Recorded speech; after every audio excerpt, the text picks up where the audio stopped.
Screen share हो रही है सबको? अब देखो, अभी तक मैंने जो क्लासेस की थी वो तो बस मैं देख रहा था कि क्लासेस सही ढंग से चल पा रही है नहीं। ये जो क्लास है ये बिल्कुल बेसिक से क्लास होने वाली है। पूरे के पूरे मार्च में हम लोग वेब डेवलपमेंट को बिल्कुल बेसिक से एडवांस तक करके कंप्लीट करेंगे। टोटल मैंने पूरे मार्च का प्लान बना दिया है। ये प्लान ग्रुप में आ भी गया होगा कल ही। इसमें तुम देख सकते हो कि एक दिन क्लास है और एक दिन गैप रखा गया है। अगेन एक दिन क्लास है और एक दिन गैप रखा गया है। ये इस तरीके से रखा गया है ताकि तुम पहली क्लास में जो भी पढ़ो अगले दिन तुम उसका रिवीजन कर सको, तुम उसके रिगार्डिंग कुछ प्रोजेक्ट्स कर सको, कुछ चीज़ें डाउट्स वगैरह अपने क्लियर कर सको। इसके लिए तो जो भी क्लासेस होंगी वो अल्टरनेट डे पे होंगी। सेम इसी तरीके से, ये तो अभी वेब डेवलपमेंट का है पूरा का पूरा। सेम इसी तरीके से अप्रैल मंथ में तुम्हें रिएक्ट का प्लान मिल जाएगा पूरा का पूरा, जिसे हम लोग पूरे अप्रैल में रिएक्ट सीख रहे होंगे। उसके अगले मंथ में फिर तुम्हें पीएचपी की पूरी क्लासेस मिल जाएंगी। मतलब हम लोग पूरे वेब डेवलपमेंट को बेसिक से एडवांस तक बैकएंड के साथ करने वाले हैं। तो शुरुआत हमने मार्च से किया है। आज है 5 मार्च और 5 मार्च को हमारा पहला क्लास है इंट्रोडक्शन HTML का। ये क्लास बिल्कुल बेसिक से होने वाली है कि जो भी नए स्टूडेंट्स हैं वो सब भी ज्वाइन कर सकते हैं, चाहे वो किसी भी ईयर के हैं वो सब इसे ज्वाइन कर सकते हैं। ये क्लास बिल्कुल बेसिक से चलेगी और एडवांस तक जाएगी। जैसे तुम देख सकते हो कि HTML है, 2 दिन में HTML खत्म है। ऐसा नहीं है कि HTML बहुत ज़्यादा बड़ा है, नहीं। HTML को सिर्फ 2 दिन का टाइम दिया गया है। सी एस एस को भी सिर्फ 3 दिनों का टाइम मैंने दिया है, इससे ज़्यादा सी एस एस को टाइम मैंने दिया नहीं। हाँ, सी एस एस के रिगार्डिंग तुम प्रोजेक्ट्स कर सकते हो, लेकिन सी एस एस में मैंने सिर्फ 3 दिन का टाइम दिया है। उसके बाद मेन जिसको लेके सबको हमेशा कन्फ्यूजन रहती है जावास्क्रिप्ट, उसको लेके काफ़ी ज़्यादा टाइम दिया गया है। जावास्क्रिप्ट बेसिक्स, जावास्क्रिप्ट एडवांस, फिर डोम मैनिपुलेशन क्या होता है, लोकल स्टोरेज और एपीआई कैसे काम करती हैं जावास्क्रिप्ट में, और एपीआई से रिगार्डिंग कम से कम 3 प्रोजेक्ट्स, 3 से 4 प्रोजेक्ट्स जावास्क्रिप्ट में, जिसमें हम लोग एपीआई के साथ काम करना प्रॉपर सीखेंगे कि आखिर एपीआई जावास्क्रिप्ट में कैसे काम करती है। क्योंकि अगर तुम वन स्टैक करते हो वो पूरी की पूरी जावास्क्रिप्ट ही है और उसमें भी एपीआई बनते भी हैं। रिएक्ट में पूरी की पूरी एपीआई की ही चीज़ें यूज हो रही होती हैं।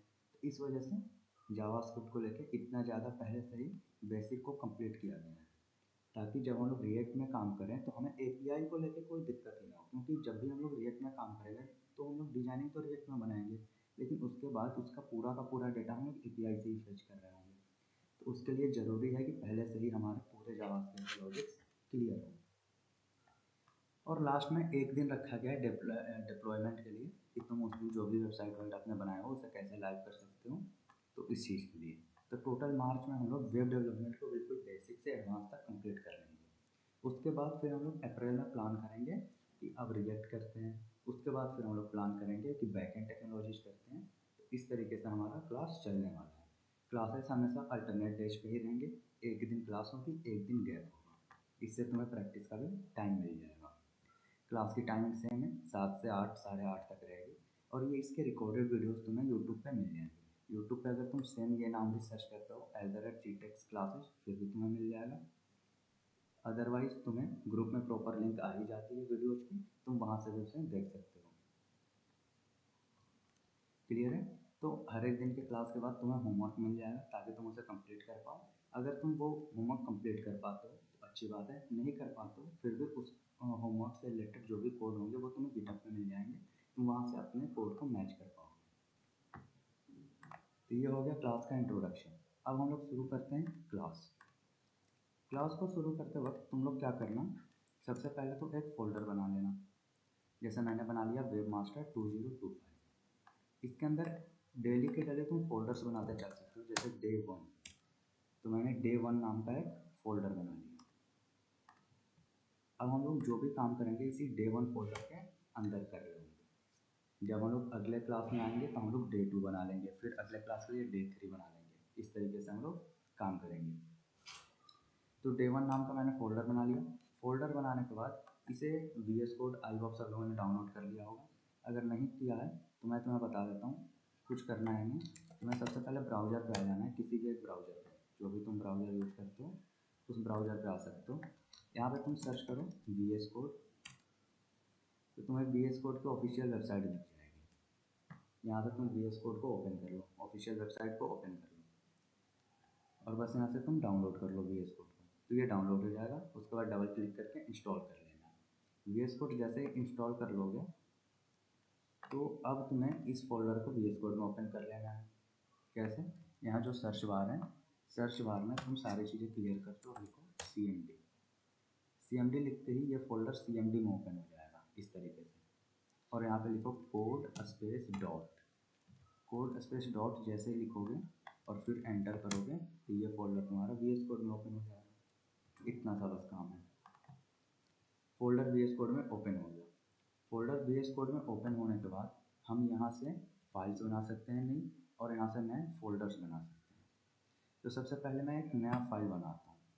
फाइल बनाने के लिए मैंने न्यू फाइल वाले पे क्लिक किया और यहाँ पे अब मुझे फाइल का नाम रखना है। कुछ भी मैं रख सकता हूँ, मैंने लिख दिया फर्स्ट। जो HTML होता है, HTML का जो एक्सटेंशन होता है वो होता है .html। तो जब भी HTML की फाइल सेव करें हम तो .html नाम से सेव करें। तो मैंने फर्स्ट .html लिख दिया। अब हमारे पास एक फाइल बन के रेडी है। ये कलर ग्रीन क्यों हो गया? इसके अगर ये तुम लोगों में ग्रीन नहीं होता है तो कोई बात नहीं, ये मैंने रेपो गिटहब से लिंक कर रखी है, इस वजह से ये ग्रीन हो गया है, ताकि तुम्हें कोड मिल सके गिटहब पे। बाकी इसके बारे में आराम से बात करेंगे कि कब गिटहब कलर्स चेंज कर देता है इन सबके। तो फिलहाल हमने एक नई फाइल बना ली। सेम इसी तरीके से तुम अदर टाइप के फाइल भी बना सकते हो। जैसे मैं यहाँ पे एक बनाना चाहता हूँ TXT फाइल, तो मैंने लिख दिया doc.txt। तो ये बस टेक्स्ट को हमारे रखेगा। TXT फाइल जो करती हैं वो सिर्फ टेक्स्ट को रखती हैं हमारे। तो हमने सबसे पहले क्या किया, हमने सबसे पहले एक फाइल बनाया और फाइल का एक्सटेंशन क्या था, .html। क्लियर है? अब HTML एक्सटेंशन ये क्या होता है, या फाइल एक्सटेंशन। फाइल एक्सटेंशन क्या होते हैं? जो भी फाइल हम लोग सेव करते हैं उसका कोई ना कोई एक्सटेंशन होता ही होता है। जैसे मैं तुम्हें एग्जांपल दूं, यहाँ पे इमेजेस है मेरे पास बहुत सारी। अब इन इमेजेस के अगर मैं एक्सटेंशन तुम्हें बताऊं तो जैसे ये मैंने आईफोन वाली इमेज देखी, राइट क्लिक किया और इसके मैं डिटेल्स में चला गया। डिटेल्स में यहाँ पे देखो क्या लिखा है, .jpg लिखा है। तो ये इस फाइल का एक्सटेंशन है। तो ऐसे ही हर एक फाइल का एक्सटेंशन होता है। जैसे जो भी इमेजेस होती हैं उनके .jpg हो सकता है, jpg, या .jpeg हो सकता है, .wepg हो सकता है, .png हो सकता है, .gif हो सकता है। जो हल्की सी एनिमेटेड इमेजेस होती हैं उसके लिए .gif यूज होता है। तो ये इस तरीके से काफ़ी सारे फाइल एक्सटेंशन होते हैं। जो हमारे टेक्स्ट फाइल होते हैं .txt होता है। वर्ड के जो फाइल होते हैं तो उसके PDF वाली जो फाइल होती है .pdf। तो इस तरीके से फाइल एक्सटेंशन होते हैं। फाइल एक्सटेंशन हमें ये बताता है कि उस फाइल का काम क्या है या उस फाइल में रखी कैसी चीज़ गई है। जैसे JPG, JPEG ये सब बता रहे हैं कि हाँ इसमें इमेजेस हैं। वैसे ही वीडियो के लिए MP4 होता है, म्यूजिक के लिए MP3 होता है। तो सेम वैसे ही HTML फाइल का एक्सटेंशन .html होता है या फिर .htm भी होता है। ये दोनों ही एक्सटेंशन वर्क करते हैं। अब .htm यूज नहीं किया जाता है मोस्टली, अब .html ही यूज किया जाता है। तो हम लोग जो भी अपने HTML के रिगार्डिंग फाइल बनाएंगे उसको नाम हम लोग .html रखेंगे एंड में। क्लियर है? ताकि पता रहे कि ये HTML की फाइल है। इस फाइल के अंदर जो भी चीज़ें रखी गई हैं वो HTML के रिगार्डिंग है। और तुम चाहो तो .htm भी लिख सकते हो, कोई दिक्कत नहीं है। तो इस तरीके से HTML फाइल एक्सटेंशन में दो चीज़ होती हैं, .html और .htm। टोटल दो चीज़ें हैं। तो हमने यहाँ तक HTML देख लिया कि फाइल एक्सटेंशन क्या होती है। HTML का पूरा नाम क्या है, हाइपर टेक्स्ट मार्कअप लैंग्वेज। अभी HTML का कौन सा वर्जन चल रहा है, तो अभी चल रहा है HTML का 5 वर्जन, यानी HTML5। ये सारे क्वेश्चन इंटरव्यू रिलेटेड है, इंटरव्यू में सारे पूछ लिए जाते हैं कि अभी HTML का कौन सा वर्जन चल रहा है, HTML में कौन से नए टैग्स इंट्रोड्यूस किए गए हैं, 5 में कौन कौन से नए टैग्स आए हैं, फाइल एक्सटेंशन क्या होती है, क्या हम लोग HTML में .htm लिख सकते हैं कि नहीं लिख सकते हैं। तो ये सारे इंटरव्यू रिलेटेड क्वेश्चन हैं। इस वजह से मैं ये चीज़ें जो भी थोड़ी सी थ्योरी है वो तुम्हें बता दे रहा हूँ ताकि पहले ही क्लियर रहे। तो HTML का पूरा नाम हाइपरटेक्स्ट मार्कअप लैंग्वेज है। HTML का भी लेटेस्ट वर्जन जो चल रहा है HTML वर्जन, वो HTML5 चल रहा है। और HTML दो तरीके के फाइल एक्सटेंशन सपोर्ट करता है, .html और .html दोनों। तो यहाँ तक हमने आई थिंक क्लियर कर लिया।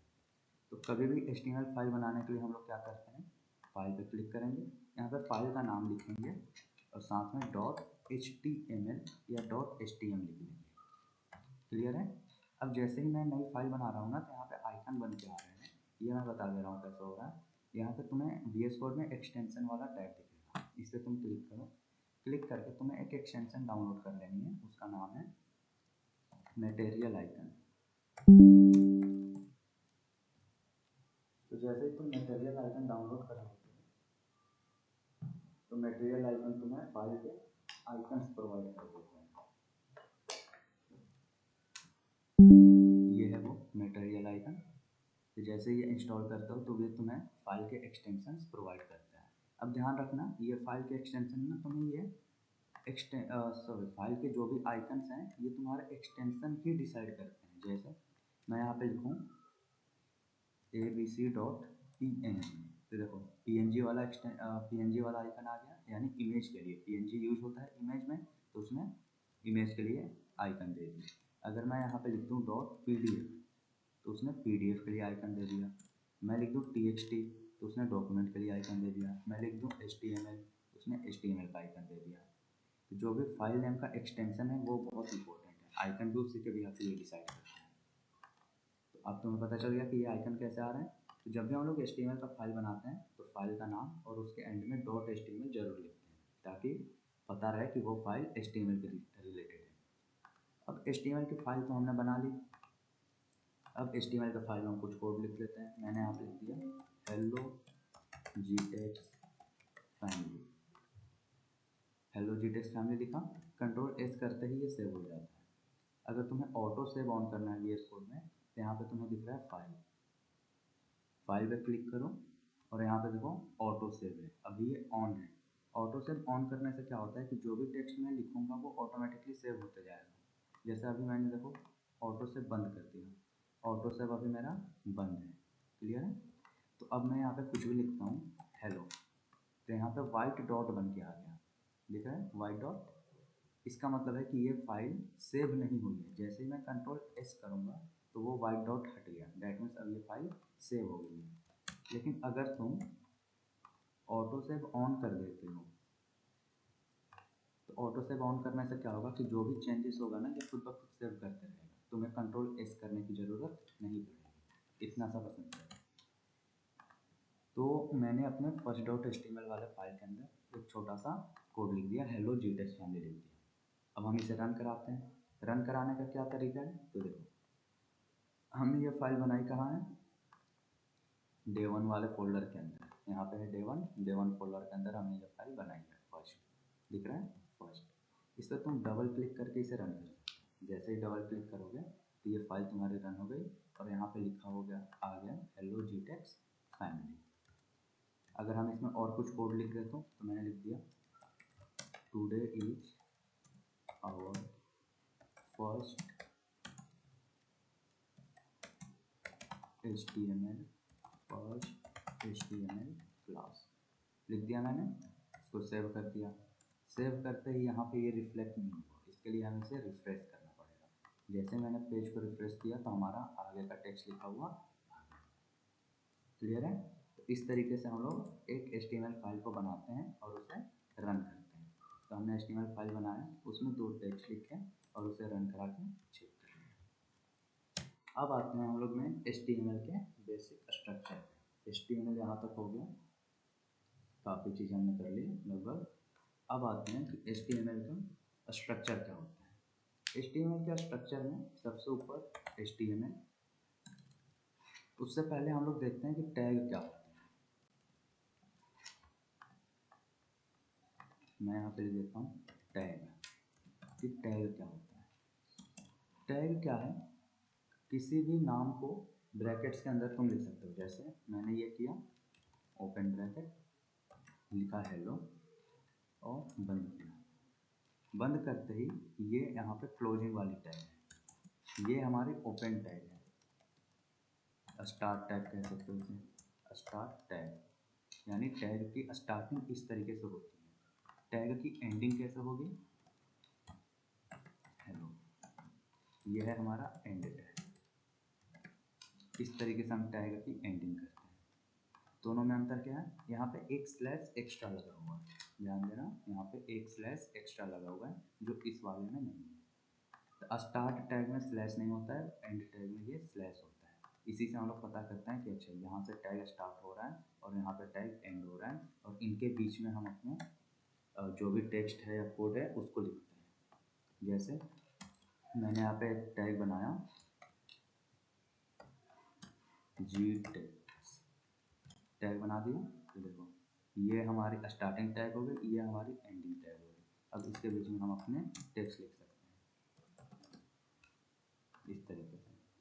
ऐसे ही तुम और टैग बना लो, जैसे मैंने एक H1 टैग बना लिया, इसके बीच में मैंने टेक्स्ट लिख दिया,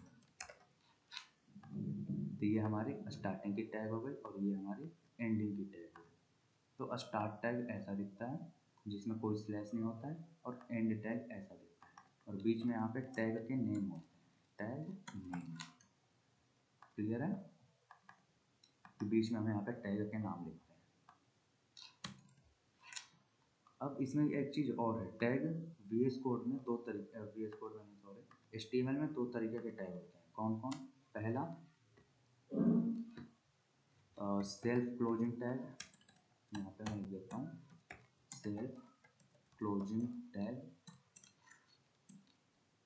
और ये होता है फुल टैग कह सकते हो। सेल्फ क्लोजिंग टैग कैसे दिखते हैं, सेल्फ क्लोजिंग टैग ना वो खुद ही बंद हो जाते हैं, जैसे मैंने लिखा img.ls, तो इस तरीके से। इसमें देखो एक ही टैग है, ये सिर्फ और सिर्फ सिंगल टैग, इसमें स्टार्ट और एंड दो नहीं है।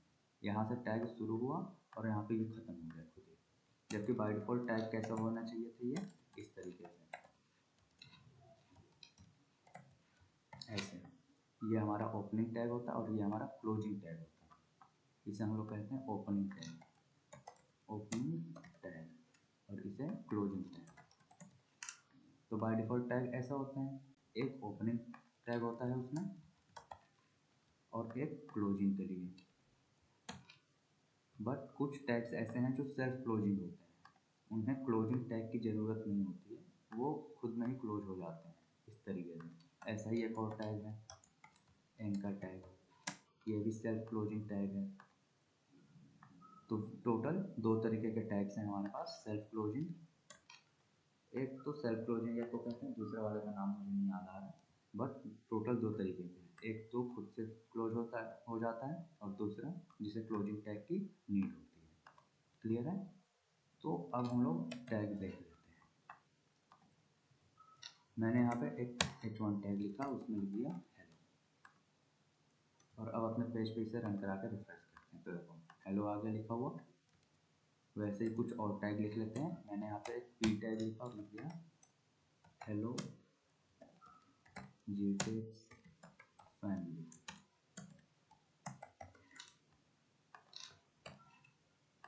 P टैग में लिख दिया, पेज को रिफ्रेश किया तो यहाँ पे लिखा हुआ आ गया हेलो GTEx फैमिली। हमने एक और टैग लिखा था एंकर टैग, मैंने एंकर टैग लिखा और इसमें लिख दिया हेलो, पेज को रिफ्रेश किया तो लिखा हुआ आ गया हेलो। इस तरीके से हमारे टैग काम करते हैं, ठीक है। एक को कहते हैं सेल्फ क्लोजिंग टैग और एक को कहते हैं क्लोजिंग टैग। तुम्हें नोट्स करने की ज़रूरत है नहीं, नोट्स तुम्हें प्रॉपर PDF फॉर्मेट में मिल जाएगा। तो टोटल दो तरीके के टैग होते हैं, सेल्फ क्लोजिंग और क्लोजिंग। सेल्फ क्लोजिंग में ये दोनों टैग्स रख सकते हो तुम इस तरीके से, और क्लोजिंग में मैं बता दे रहा हूँ, क्लोजिंग में तुम यहाँ पे रख लो H1 टैग, उसके अलावा तुम और एग्जाम्पल चाहो तो एक P टैग रख लो वाले के लिए।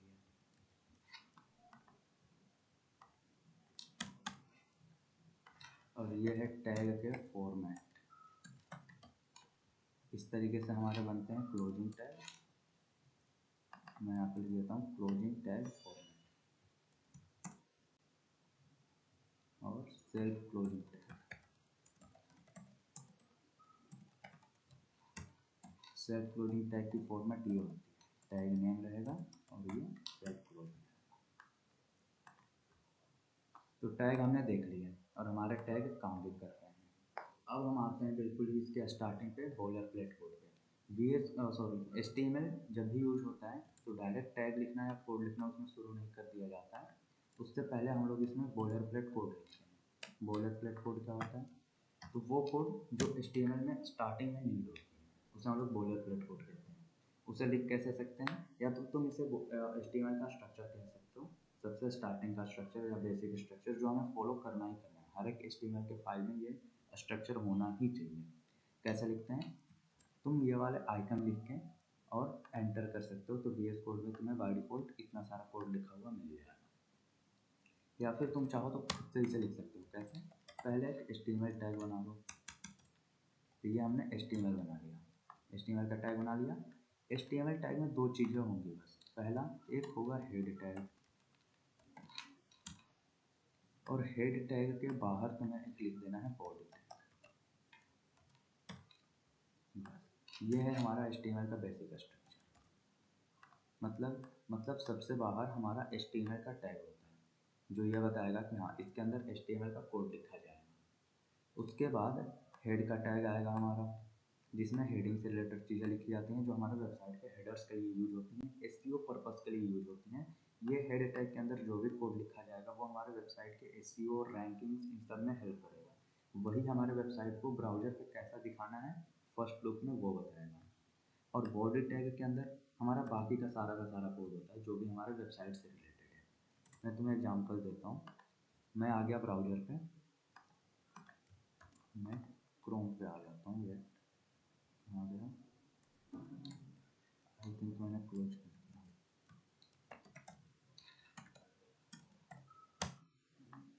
मैं आ गया क्रोम पे, ठीक है, क्रोम पे आ गया। मैंने यहाँ पे सर्च किया, मान के चलो HTML डॉक्यूमेंट सर्च किया। HTML डॉक्यूमेंटेशन सर्च करने पे देखो इतनी सारी वेबसाइट्स आई हैं। अब यहाँ पे देखो वेबसाइट के टाइटल या उस पेज का टाइटल है, यहाँ पे थोड़ा सा कंटेंट हमें देखने को मिल रहा है, यहाँ पे कुछ लिंक्स देखने को मिल रहा है। इस वेबसाइट की भी बात करें अगर हम, देखो यहाँ पे वेबसाइट का आइकन दिख रहा है, टाइटल्स वगैरह दिख रहा है, पेज का टाइटल दिख रहा है, कुछ थोड़ा सा डिस्क्रिप्शन दिख रहा है। तो सारे ब्राउज़र पे जो ये वाला पेज है, मतलब जब भी हम लोग कुछ भी ब्राउज़र पे सर्च करते हैं तो जो सर्च पेज का रिजल्ट है हमारा ये इसी फॉर्मेट में दिखता है।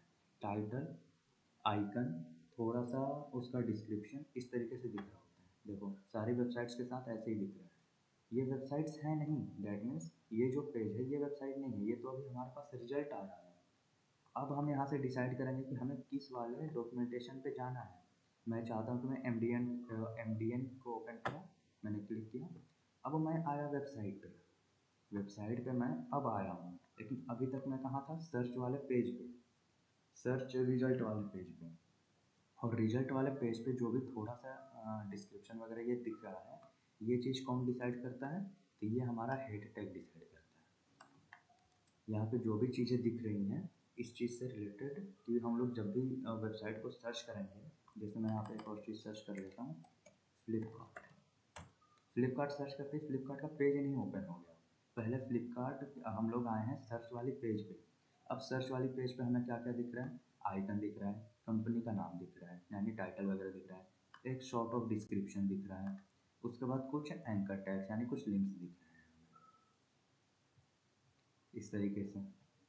तो सर्च रिजल्ट पे हमें फॉर्मेट सेम देखने को मिलता है, और ये जो फॉर्मेट है ना, यहाँ पे क्या क्या चीज़ें दिखानी है ये हम हेड टैग्स के थ्रू भी डिसाइड करते हैं। उसके बाद अब मैं इस पेज को ओपन जब करूँगा तो मैं आया फ्लिपकार्ट की वेबसाइट पे। अब मैं आया हूँ फ्लिपकार्ट की वेबसाइट पे। अभी तक मैं कहाँ था? अभी तक मैं फ्लिपकार्ट की वेबसाइट पे नहीं था, मैं गूगल के सर्च वाले पेज पे था, सर्च रिजल्ट वाले पेज पे। और जब मैं वेबसाइट ओपन कर दूंगा तब मैं आया वेबसाइट के पेज पे। और अब इस पेज पे क्या दिखाना है हमें, ये हमारा बॉडी टैग डिसाइड करेगा। इतनी चीज़ क्लियर हो गई कि हेड टैग के अंदर हम वेबसाइट के हेडिंग और हेड टैग के अंदर हम वेबसाइट के हेडिंग्स एंड इंट्रोडक्शन इसको लिखते हैं, और बॉडी टैग के अंदर हमारी पूरी वेबसाइट होती है। क्लियर है? तो जैसे ही मैंने यहाँ पे फ्लिपकार्ट सर्च किया तो ये जो पहले रिजल्ट वाले पेज पे जितना चीज़ दिख रहा है ये फ्लिपकार्ट का इंट्रोडक्शन के लिए बस दिख रहा है, और जब हम इस पेज को ओपन कर देंगे तब हम आएंगे फ्लिपकार्ट के पेज पे, और ये वाली जितनी चीज़ है ये हमारी बॉडी टैग डिसाइड करेगी।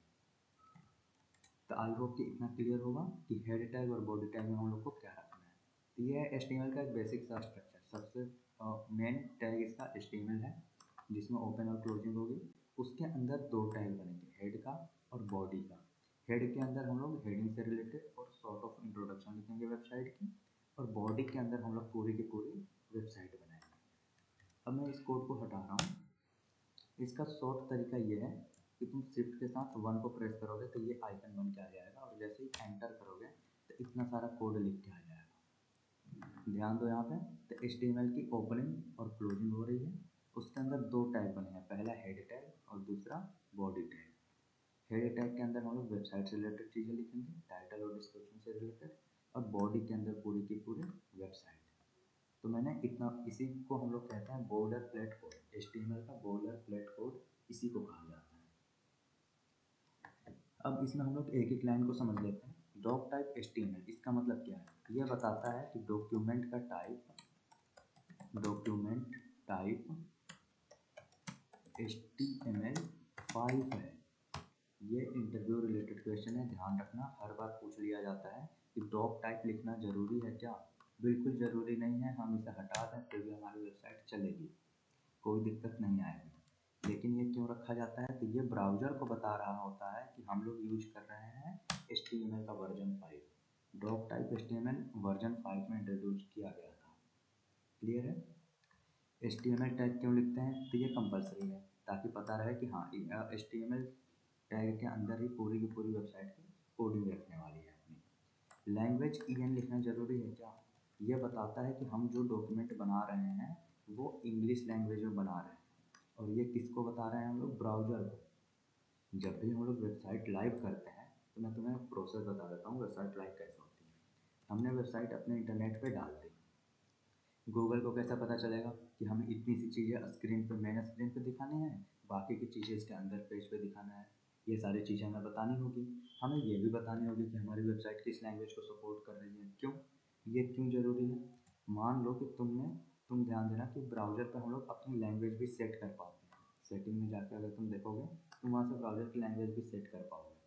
अब ये बताओ कि अगर मैंने लैंग्वेज सेट किया है हिंदी, ठीक है, और मैं सर्च करूँ फ्लिपकार्ट और वो इंग्लिश में खुले, तो मैं इसको विजिट करूँगा नहीं, क्योंकि मुझे इंग्लिश नहीं आती है, मुझे तो हिंदी में चाहिए।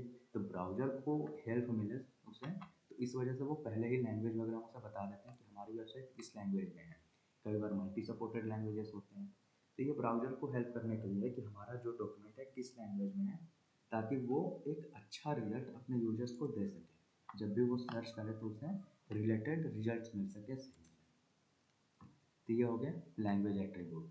मेटा और ये दोनों टैग क्यों इंपॉर्टेंट है? ये दोनों टैग रिस्पॉन्सिव के लिए यूज होते हैं। अभी के लिए तुम इसे हटा सकते हो, कोई नीड नहीं है, लेकिन जब हम लोग रिस्पॉन्सिव डिजाइन करेंगे, अलग अलग डिवाइस के अकॉर्डिंग हमारी वेबसाइट सही दिखे, तब हम लोग उसको रखेंगे। टाइटल क्या बताता है? तो यहाँ पे आ जाते हैं, टाइटल क्या बताता है? यहाँ पे हमारे पेज का नाम दिख रहा है first.html, लेकिन अगर मैं फ्लिपकार्ट को ओपन करता हूँ तो फ्लिपकार्ट का यहाँ पे क्या दिख रहा है? Online shopping site for mobile दिख रहा है। वैसे ही मैं यहाँ पे सर्च कर रहा हूँ gtex.in, gtex.in, मैंने gtex.in सर्च किया, gtex की ऑफिशियल वेबसाइट खुल गई। यहाँ पे टाइटल क्या दिख रहा है? गौतम टेक्नोलॉजीज दिख रहा है। मैंने सर्च किया portfolio.anistra.fen, यहाँ पर टाइटल क्या दिख रहा है? Anish Kumar full stack developer दिख रहा है।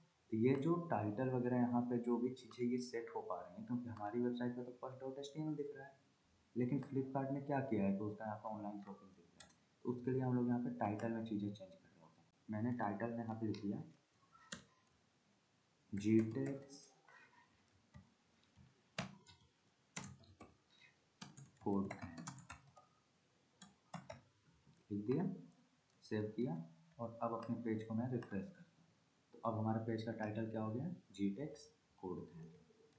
अगर मैं इसे चेंज कर दूँ कोड कैंप मार्च 2025 और अब पेज को रिलोड करूँ तो सेव कर दिया, रिलोड किया तो अब मार्च 2025 आ रहा है। तो जो भी पेज का हमारा टाइटल होगा वो हम यहाँ पे टाइटल टैग से बता रहे होते हैं कि हमारे पेज का टाइटल क्या रहेगा। क्लियर है इतना? तो किसी भी वेबसाइट का जो टाइटल है जो बिल्कुल यहाँ पे दिख रहा होता है उसको हम लोग टाइटल टैग से डिफाइन करते हैं। टाइटल टैग जो बताता है कि यहाँ पे क्या लिख के आना चाहिए। क्लियर है? अब आते हैं आगे, हम लोग चलते हैं कि टाइटल टैग हो गया हमारा। अब हम लोग मेन कोड शुरू करते हैं।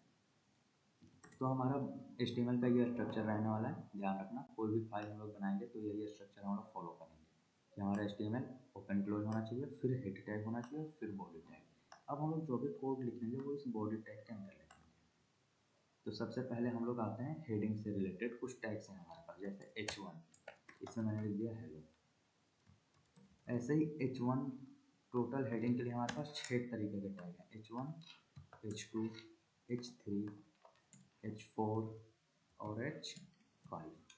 टैग जिस नाम से शुरू होगा उसी नाम से क्लोज भी होगा, ये ध्यान रखना। H2 है, H2 से ही क्लोज होगा। इतनी चीज़ें लिख दी मैंने, सेव की और उसको रन किया। देखो ये हमारा H1 है, H2 है, H3 है, H4 है, H5 है और H6। टोटल 6 होते हैं, H6 टोटल 6। इन हेडिंग टैग्स का काम क्या है, तीन सबकी साइज अलग अलग है, इस वजह से 6 के 6 बता दिए मैंने। देखो ये हमारा H1 है जो सबसे बड़ा दिख रहा है, फिर H2 है, फिर H3 है उससे छोटा, H4 उससे छोटा, H5 उससे छोटा और H6 उससे छोटा। ये हेडिंग देने के लिए काम में आते हैं, हेडिंग टैग इसे कहते हैं। तो ये हमने हेडिंग टैग देखे हैं कि हेडिंग के लिए टोटल HTML में 6 तरीके के टैग्स हैं। क्लियर है? हेडिंग के बाद अब हम लोग देख लेते हैं कि HTML में कमेंट कैसे लिखते हैं। कमेंट क्यों इंपॉर्टेंट है, ये कोड सेपरेशन में यूज होता है ताकि कोई और डेवलपर हमारा कोड पढ़े तो उसे पता रहे कि हाँ क्यों लिखा गया था ये कोड। कैसे लिखते हैं, इस तरीके से आइकन लिखो, डबल डैश और उसके बाद इस तरीके से क्लोज कर दो।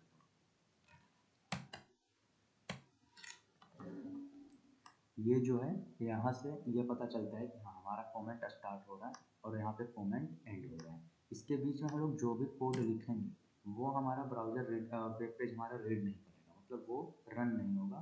वो बस डेवलपर के हिंट्स के लिए है कि ये चीज़ हमने क्यों लिखी थी।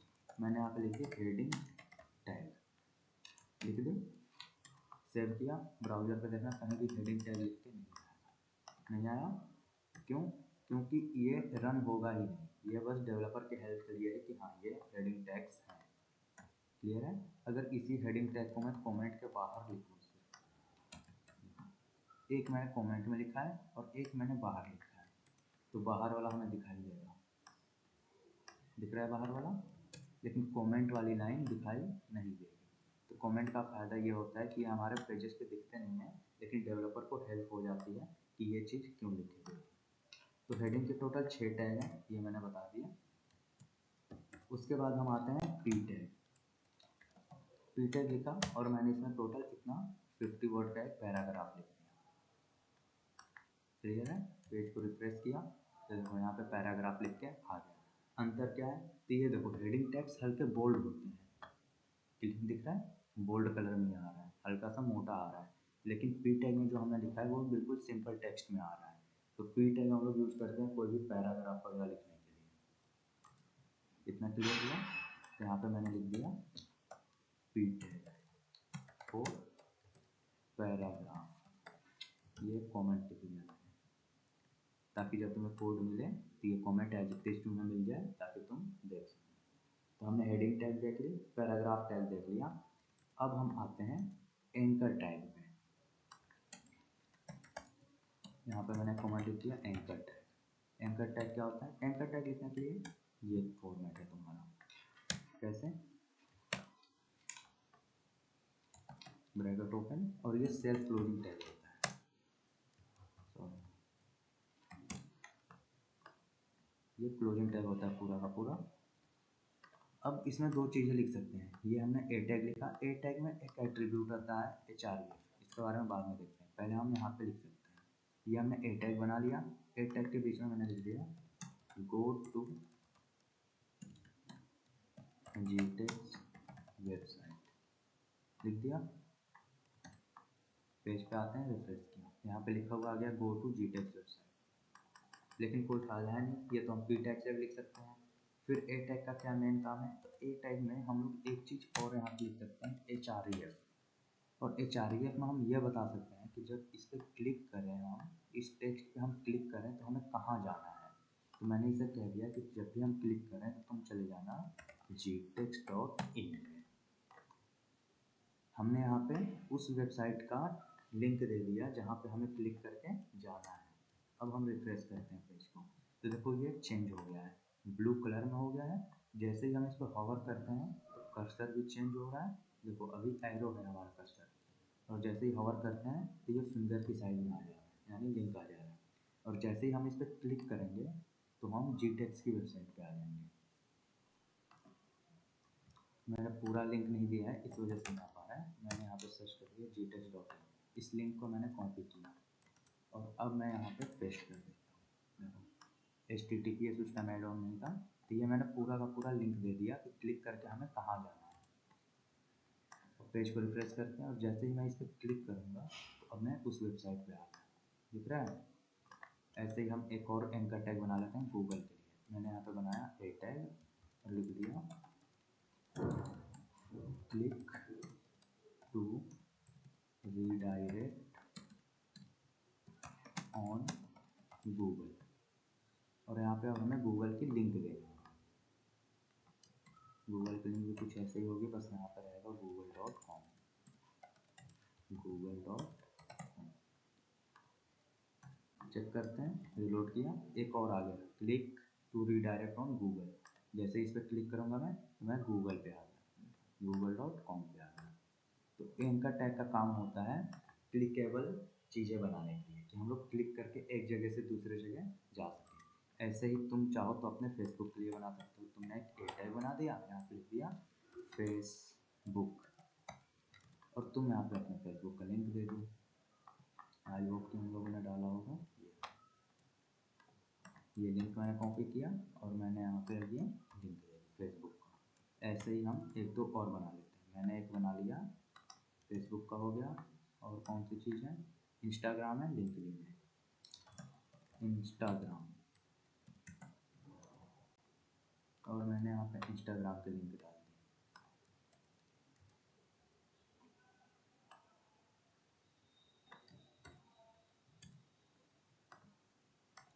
तो इस तरीके से हम पेजेस रीडायरेक्ट करते हैं। किसी भी वेबसाइट पर जो तुम देखते हो क्लिक करके एक जगह से दूसरे जगह जा पा रहे हो, तो वो इसी तरीके से होता है। जैसे अगर मैं तुम्हें दिखाऊँ, हो गया, इस पे भी जो लिंक्स पड़े हैं वो प्रॉपर इसी ए टैग की तरह ही पड़े हुए हैं। जैसे इस पर अब स्क्रॉल करता हूँ, यहाँ पे देखो फेसबुक, जैसे मैं इस पर क्लिक करता हूँ देखो फेसबुक खुल गया मेरा। उसी तरीके से अगर मैं यहाँ इंस्टा पे क्लिक करता हूँ तो देखो इंस्टाग्राम खुल गया। तो एंकर टैग से हम लोग क्लिकेबल लिंक्स बनाते हैं। लिंक्डइन पे क्लिक किया, मेरा लिंक्डइन पेज खुल गया। इस तरीके से हम लोग क्लिकेबल पेजेस बनाते हैं। फ्लिपकार्ट भी ये यूज करता है, करेगा यही तरीका ही है। जैसे तुम देखो कॉन्टैक्ट अस, इस पर क्लिक करेंगे तो कॉन्टैक्ट अस के पेज पे आ गए, क्लियर है। अबाउट अस पे क्लिक किया तो देखो अबाउट अस का पेज खुल रहा है, अभी खुल गया अबाउट अस का पेज। तो इसी तरीके से क्लिकेबल लिंक्स बनाने के लिए एंकर टैग का यूज किया जाता है। तो हमने यहाँ पे इतने सारे क्लिकेबल लिंक्स बना लिए ए टैग का यूज करके। तो इसे हम लोग ए टैग या एंकर टैग कहते हैं। एंकर टैग में दो चीज़ होती हैं, एक होता है href, जिसमें यह बताया जाता है कि क्लिक करके हमें कहाँ जाना है, और उसके बाद एक होता है टेक्स्ट, जो हमारी वेबसाइट पे दिखेगा लिखने के बाद, क्लियर है। तो हमने एंकर टैग देख लिया। एंकर टैग के बाद अब हम आते हैं image tag.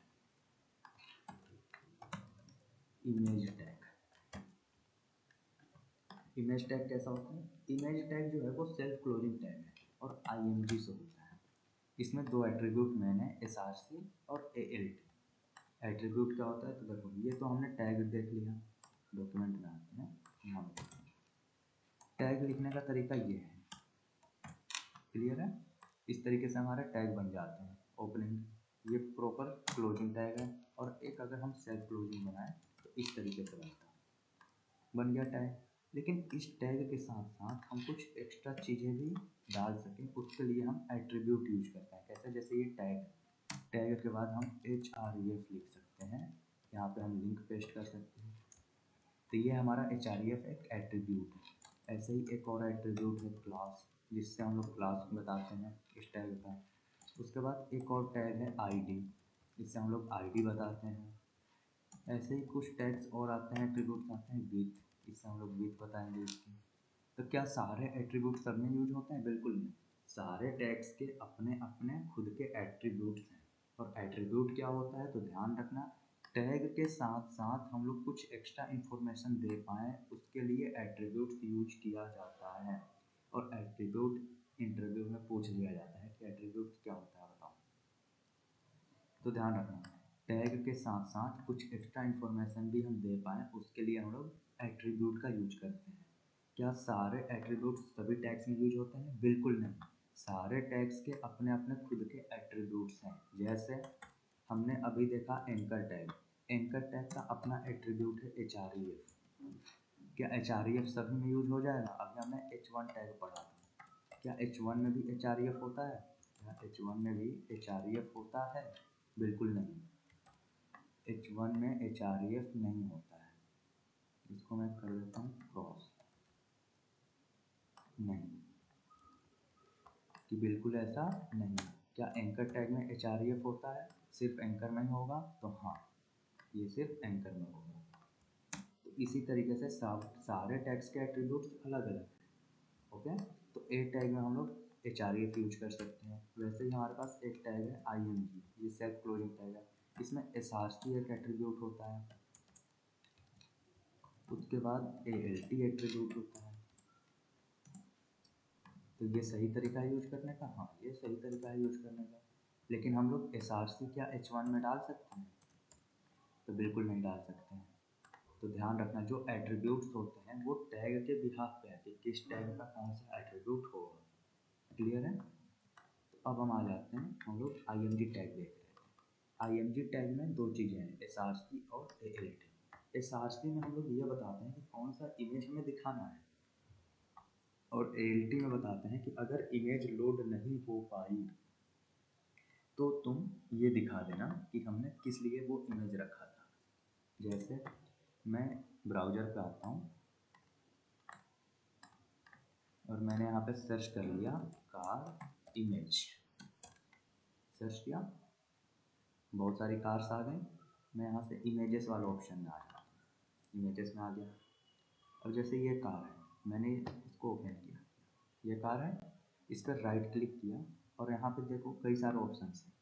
Save image, image download करके भी हम लोग यूज कर सकते हैं। कॉपी इमेज और कॉपी इमेज एड्रेस, हमें हमेशा कॉपी इमेज एड्रेस करना है, कॉपी इमेज नहीं करना है, कॉपी इमेज एड्रेस करना है। मैंने कॉपी इमेज एड्रेस कर लिया और यहाँ SRC में इस इमेज एड्रेस को पेस्ट कर दिया। ये उस इमेज का एड्रेस है, मतलब लिंक है। अब क्या होगा? अब हमारे वेबसाइट पे ये इमेज लग जाएगी, ये इमेज लग गई, दिख रहा है? हमारे वेबसाइट पे ये इमेज आ गई, कॉपी इमेज एड्रेस। अब ALT का क्या काम है? ALT में मैंने लिख दिया दिस इज माई कार, लिख दिया। ALT तो कहीं दिख ही नहीं रहा है, देखो कहीं नहीं दिखा है। फिर ALT का क्या काम है? मान लो कि इस लिंक में कुछ गड़बड़ी हो गई, तुमने जो लिंक डाला था वो गड़बड़ी हो गई थोड़ी सी, तुमने JPG की जगह JPEG डाल दिया, तो अब ये इमेज तो मिलेगी नहीं क्योंकि ये लिंक गलत हो गया। तो JPEG से मिल रहा है, पहले लिंक को थोड़ा गड़बड़ करते हैं।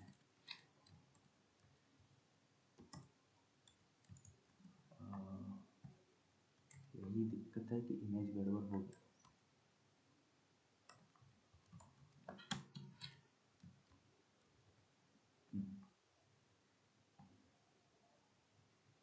देखो अब जैसे ही इमेज हल्की सी गड़बड़ हो गई, मेरी लिंक जो है मैंने गलत डाल दी, तो लिंक गलत डालते ही अब वो इमेज दिख नहीं रही है। तो यहाँ पे लिखा हुआ आ रहा है दिस इज माई कार और एक आइकन। ब्राउज़र ये बताने की कोशिश कर रहा है यूजर को कि हाँ यहाँ पे एक इमेज थी, लेकिन अभी किसी कारण से वो इमेज लोड नहीं हो पा रही है। तो ALT में हम ये बता देते हैं अपने यूजर को कि हाँ यहाँ पे कार की इमेज थी, तुम समझ जाना, बस अभी वो लोड नहीं हो पा रही, कोई दिक्कत है। तो उसके लिए हम लोग ALT में जो भी लिखते हैं वही चीज़ यहाँ पे आती है। क्लियर है? तो जब इमेज लोड ना हो तो कौन सा टेक्स्ट दिखाना है ये हमारा ALT डिसाइड करता है। उसके बाद हम चाहें तो यहाँ पे एक और चीज़ दे सकते हैं, टाइटल। टाइटल एट्रीब्यूट भी हम इमेज में दे सकते हैं। मैंने लिख दिया हेलो, टाइटल में हेलो लिख दिया। अब जैसे ही इस इमेज पे हवर होगा तो हमारा टाइटल दिखता है। देखो यहाँ पे हेलो लिखा हुआ आ रहा है छोटा सा। अगर मैं इस इमेज की लिंक को सही कर दूँ, सही हो गई लिंक हमारे, और फिर मैंने लिख दिया title, title this is my car, तो क्या होगा, ये हमारी इमेज आ गई। और जब हम इस इमेज पर हॉवर करेंगे तो देखो एक बॉक्स बन के आ रहा है यहाँ पे और लिखा हुआ है दिस इज माई कार, तो वो इमेज की टाइटल बता रहा है। इसे हम लोग टूल टिप भी कहते हैं कि हॉवर करने पे हम एक्स्ट्रा इन्फॉर्मेशन लोगों को दिखा पाए। टूल टिप का एक अच्छा सा एग्जाम्पल मैं तुम्हें देता हूँ। मैंने यहाँ पे सर्च किया टूल टिप ब्राउज़र।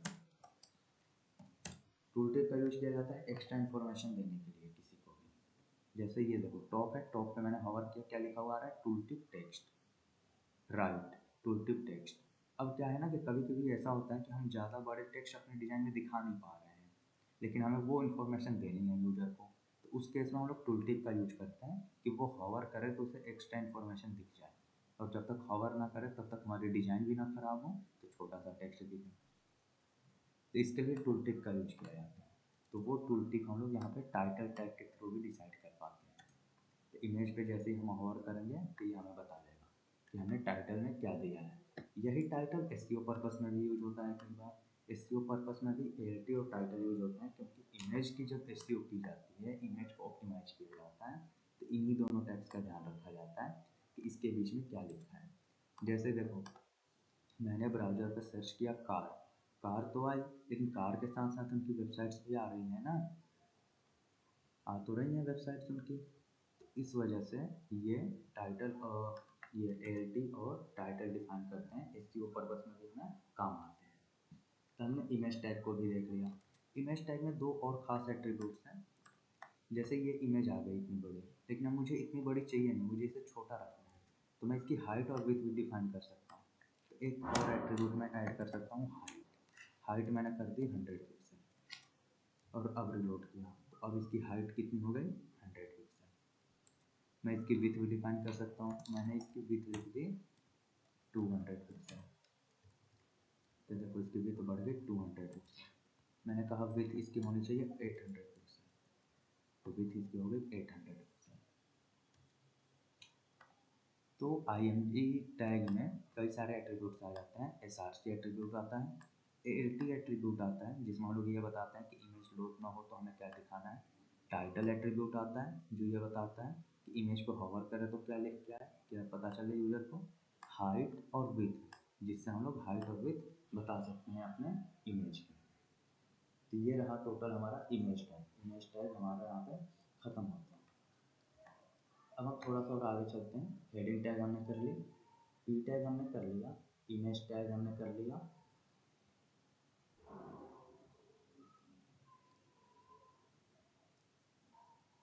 अब हम आते हैं एक और चीज़, लाइन ब्रेक टैग।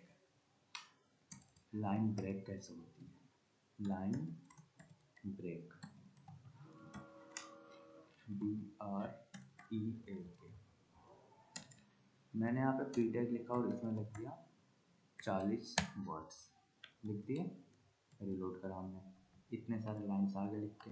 मैं चाहता हूँ कि यहाँ पे ELRT जो है उसके बाद का टेक्स्ट अगले लाइन में आए, इसको कैसे कर सकते हैं? इसके लिए हमारे पास एक टैग आता है BR। देखो ELIT के बाद हम चाहते हैं नीचे आए, यहाँ पे BR टैग लिख सकते हैं इस तरीके से। अब BR टैग क्या करेगा, ये लाइन को ब्रेक कर देगा, इतना एक लाइन में हमें दिखाएगा और उसके बाद के टेक्स्ट को वो अगली लाइन में सेंड कर देगा। चेक करते हैं, तो देखो ELT तक आ रहा है, उसके बाद की चीज़ें अगली लाइन में आ जा रही है। वैसे ही हम चाहते हैं सीट के पास एक और BR टैग लगा दें, तो मैंने यहाँ पे एक और BR टैग लगा दिया। तो देखो सीट के बाद की चीज़ें अगली लाइन में आ गई। वैसे मैं चाहता हूँ यहाँ IPSA के पास एक और लगा दें, तो यहाँ पे लगा दो एक और। तो देखो टोटल 4 लाइन्स में ये हो गया, अभी तक सिर्फ 2 लाइन में आ रहा। तो लाइन को ब्रेक करने के लिए हम लोग BR टैग का यूज करते हैं। अब हमारा BR टैग हो गया। एट्रीब्यूट्स मैंने तुम्हें बता दिया कि एट्रीब्यूट्स क्या होते हैं, एट्रीब्यूट्स कैसे काम करते हैं। A टैग में href होता है, इमेज टैग में src और alt एट्रीब्यूट होते हैं। अब आते हैं थोड़ी सी स्टाइलिंग पे। हमारे पास एक और एट्रीब्यूट होता है स्टाइल, जैसे ये तो p टैग है, ठीक है, लेकिन अब मैं चाहता हूँ इसकी स्टाइलिंग चेंज करना। मैं यहाँ p टैग में लिख सकता हूँ स्टाइल।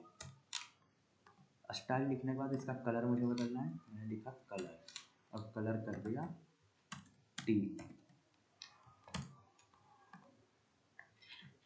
ध्यान देना मैंने क्या लिखा है, इसको मैं नीचे कर देता हूँ। मैंने स्टाइल एट्रीब्यूट लिखा और उसमें मैंने कलर दे दिया T।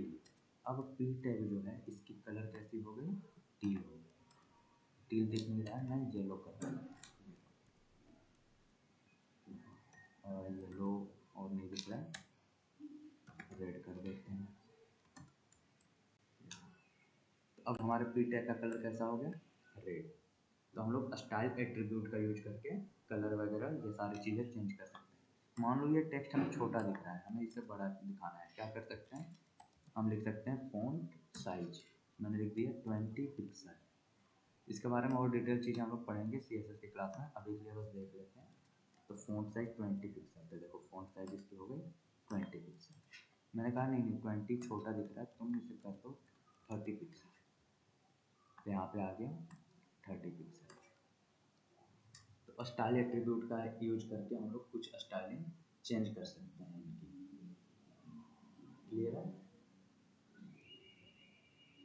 तो स्टाइल टैग भी हमारा हो गया। अब हम लोग चलते हैं आगे। हमने हेडिंग टैग कर लिया है ऑलरेडी, ओके। पैराग्राफ टैग भी कर लिया, स्टाइल टैग कर लिया। अब आते हैं थोड़े से फॉर्मेटिंग टैग्स पे। फॉर्मेटिंग के लिए कौन कौन से टैग हैं, फॉर्मेटिंग टैग्स। फॉर्मेटिंग टैग्स हमारे टेक्स्ट वगैरह को फॉर्मेट करने के काम आते हैं। जैसे हमारे पास एक टैग है बी टैग, बी टैग के अंदर जो भी तुम लिखो वो तुम्हें बोल्ड दिखेगा।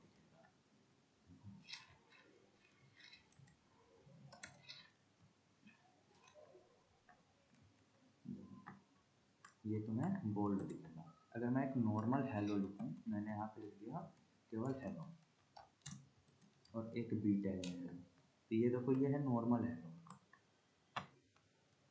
ठीक है, और ये है हमारा बी टैग का हेलो। तो बी टैग का हेलो हल्का सा फॉन्ट वेट आके लेके आता है, मोटा सा आता है। क्लियर है? उसके बाद मैं तुम्हें यहाँ पे एक लिखता हूँ जी टैग्स, और एक मैंने लिख दिया आई टैग के अंदर जी टैग्स।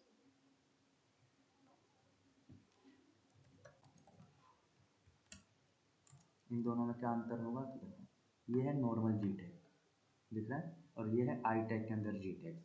ये हल्का सा तिरछा आ रहा है, इटैलिक होके आ रहा है, तो इसे हम लोग कहते हैं इटैलिक, इसे हम लोग कहते हैं इटैलिक। बी को कहते हैं बोल्ड। क्लियर है? ऐसे ही हमारे पास एक और है मार्क टैग। जैसे मैंने एक पी टैग लिखा, इसमें मैंने 10 वर्ड लिख दिया, ये कैसा आएगा, इस तरीके से आ रहा है, दिख रहा है, ये हमारा पी टैग आ रहा है। मैं इसमें ना एमेट को चाहता हूँ कि ये थोड़ा सा अलग दिखे बाकी से, तो एमेट को मैं लिख दूंगा मार्क टैग के अंदर, मार्क, मैंने लिखा मार्क टैग, उसके अंदर एमेट लिख दिया। अब क्या होगा, तो देखो एमेट के पीछे एक बैकग्राउंड कलर आ रहा है, येलो सा आ रहा है, यानी वो टेक्स्ट हमारा मार्क हो गया। तो ये हम लोग मार्क टैग की हेल्प से कर सकते हैं कि कोई पैराग्राफ लिख रहे हो, कोई नोट्स कर रहे हो तुम, और उसमें तुम्हें कुछ टेक्स्ट ऐसे दिखाने हैं तो तुम उसे मार्क टैग के अंदर रख सकते हो। ऐसे ही कई सारे और टैग्स हैं हमारे पास, जैसे स्मॉल टैग के अंदर जो भी तुम लिखोगे वो तुम्हें छोटा दिखाएगा बाकी टेक्स्ट से। ये मैंने स्मॉल टैग के अंदर लिखा है, और अगर इसी को मैं बिना स्मॉल टैग के लिखूँ, ये है नॉर्मल और ये है स्मॉल टैग के अंदर छोटा सा। क्लियर है? Small tag. वैसे ही एक और टैग आता है, आई थिंक बिग टैग भी आता है, चेक कर लेते हैं। Big tag, hello. तो देखो ये है normal big tag, normal text, और ये है बी टैग, हल्का सा बिगर। अब आता है हमारे पास INS टैग। जैसे मैंने एक पी टैग लिखा 5 वर्ड का, 5 वर्ड का बी टैग मैंने लिख दिया, पैराग्राफ लिख दिया। मैं इसमें ना सीट को चाहता हूँ कि ये सबसे अलग दिखे थोड़ा सा, तो मैं सीट को INS टैग के अंदर रख सकता हूँ। इससे क्या होगा, देखो इसके नीचे एक लाइनिंग लिख के आ गई, तो INS टैग। इसको हम लोग यू टैग से भी कर सकते हैं। यू टैग से करने पे अंडरलाइन आता है, तो मार्क हो गया हमारा, INS टैग हो गया। INS टैग के बाद सब और सुप दो और टैग है। मैंने लिखा यहाँ पे हेलो, एक लिखा सब टैग हेलो सब, और एक लिखा सुप टैग हेलो सुप। देखते हैं क्या होता है। जब भी हम लोग सब टैग में लिखते हैं तो वो नॉर्मल लाइन से हल्की सी नीचे दिखती है, और जब हम लोग सुप टैग में लिखते हैं तो वो नॉर्मल लाइन से ऊपर दिखती है, और ये है हमारी बाय डिफॉल्ट नॉर्मल लाइन, दिख रही है। सब और सुप का यूज करके हम लोग टेक्स्ट को ऊपर नीचे लिख सकते हैं। जैसे मुझे लिखना है 2 का स्क्वायर 2, तो मैंने यहाँ पे लिखा 2 सुप 2, तो देखो ये कैसे दिखेगा, ये रहा 2 और इसके स्क्वायर पे 2। मैं यहाँ पे एक BR टैग लगा देता हूँ ताकि नीचे दिखे। सबके बाद में एक BR टैग लगा दूँ, इससे क्या होगा, चीज़ें नेक्स्ट लाइन में दिखने लगेंगी। BR टैग हमने पढ़ लिया। BR टैग लाइन ब्रेक का काम करता है, यानी ये अपने बाद की चीज़ों को नेक्स्ट लाइन में सेंड करता है। तो देखो ये मैंने लिख दिया 2 का स्क्वायर 2, मुझे चाहिए 2 का स्क्वायर 5, 2 का स्क्वायर आ गया। अब लिखते हैं बेस। जैसे मुझे लिखना है 2 बेस 8, तो उससे हम लोग लिख सकते हैं ऐसे। सब टैग में जो भी हम लिखते हैं वो बेस में जाता है, और सुप टैग में जो भी लिखते हैं वो उसके पावर में जाता है। तो सब और सुप दो और टैग है हमारे पास इसके लिए। उसके बाद एक टैग और आता है हमारे पास डेल। जैसे मैंने लिखा प्राइज ₹50, और डेल टैग लिख दिया है यहाँ पे 100। तो देखो प्राइज 50 है, 100 नहीं।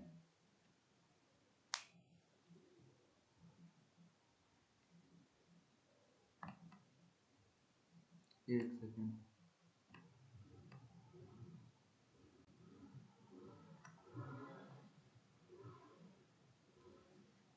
तो ये जो फॉर्मेट है ये ज़्यादातर ई-कॉमर्स वेबसाइट्स पे यूज होते हैं। मैं तुम्हें दिखाऊं तो देखो यहाँ पे, जैसे ये फ़ोन है,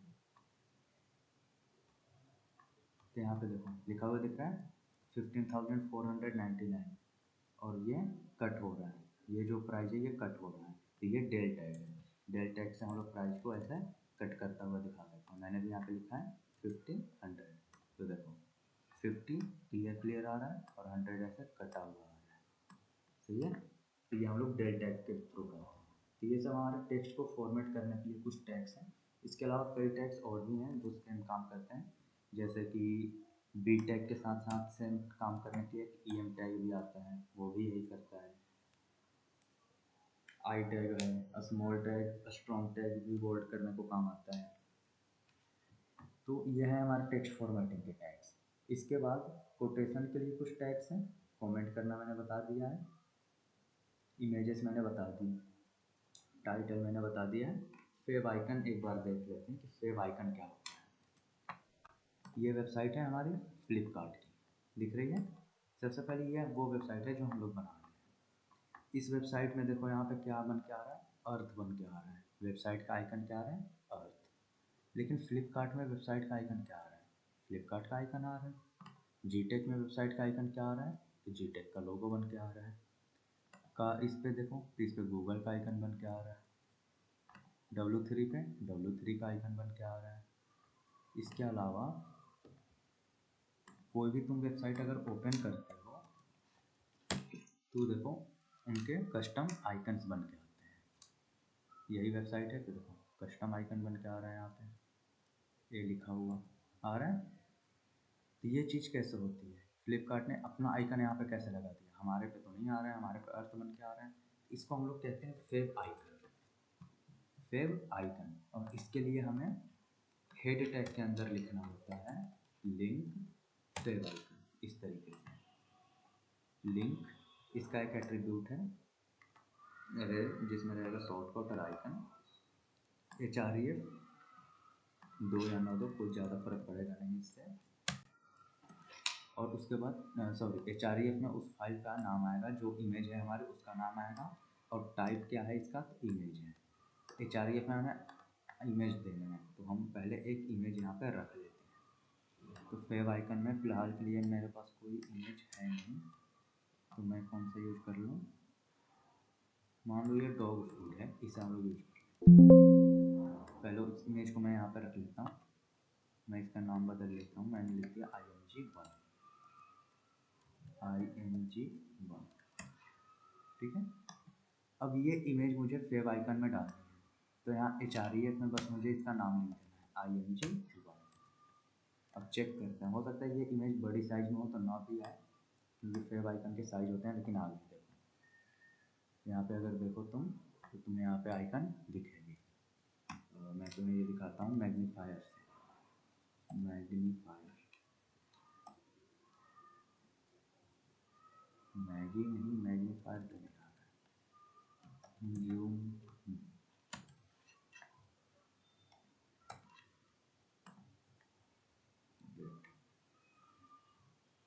मैग्नीफायर विंडो,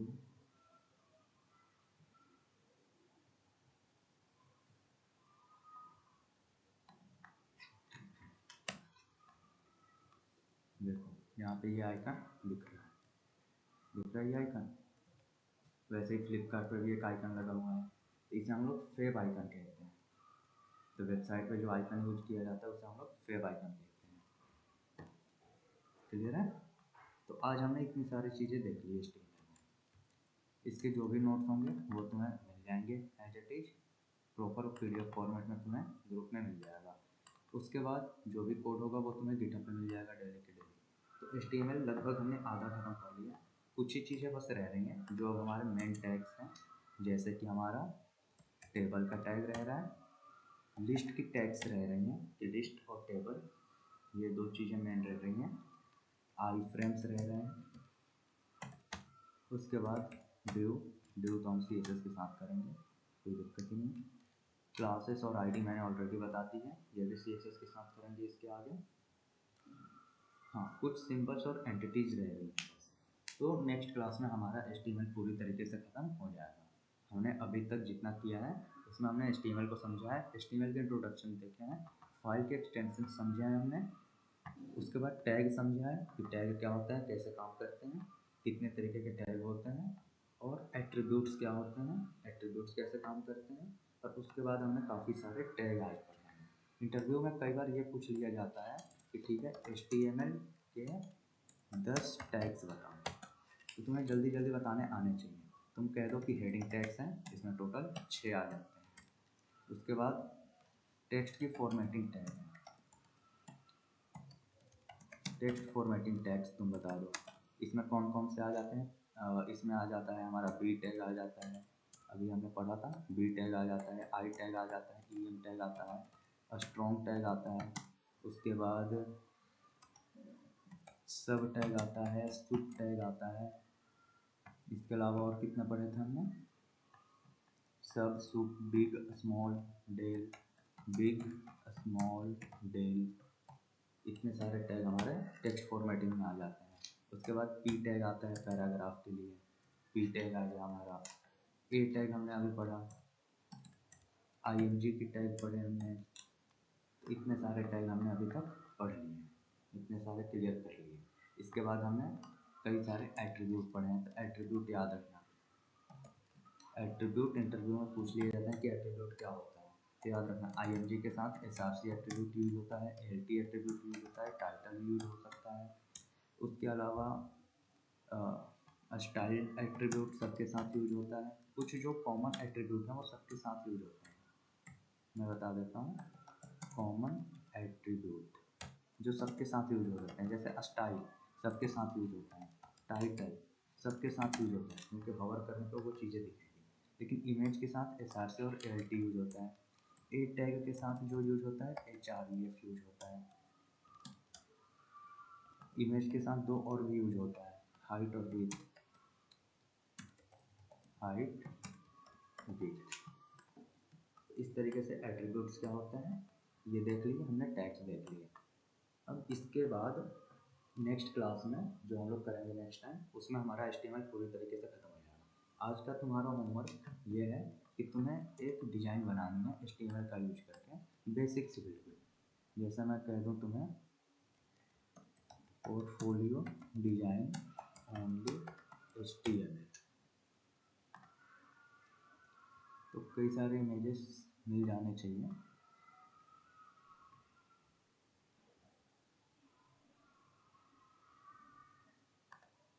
चलो तुम्हें आई थिंक ये बनाना है,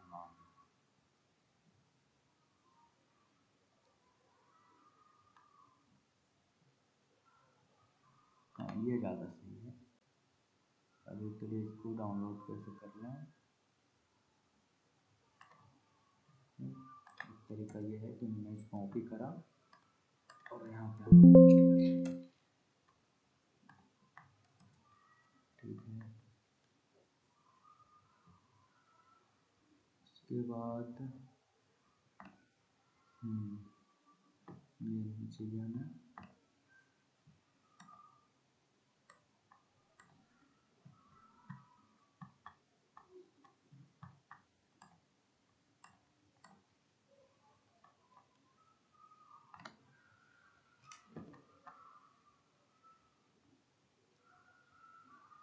अभी टेबल बताया नहीं, अदरवाइज टेबल वाला होमवर्क दे सकता था। ठीक है, अभी के लिए जो मैंने इमेज ऐड कर दी है इस फाइल में उसे कर लेना, इतने से क्लियर हो जाएगा कि टैग्स कैसे काम कर रहे हैं फिलहाल के लिए। बाकी और जो होमवर्क होंगे वो मैं इसमें ऐड कर दूँगा। तो आज की क्लास यहीं पे एंड करते हैं, काफ़ी सारे टैग्स वगैरह हमने क्लियर कर लिए हैं। नेक्स्ट टाइम HTML हमारा पूरा खत्म हो जाएगा और फिर CSS शुरू हो जाएगा। तो आज की क्लास यहीं पे एंड करते हैं।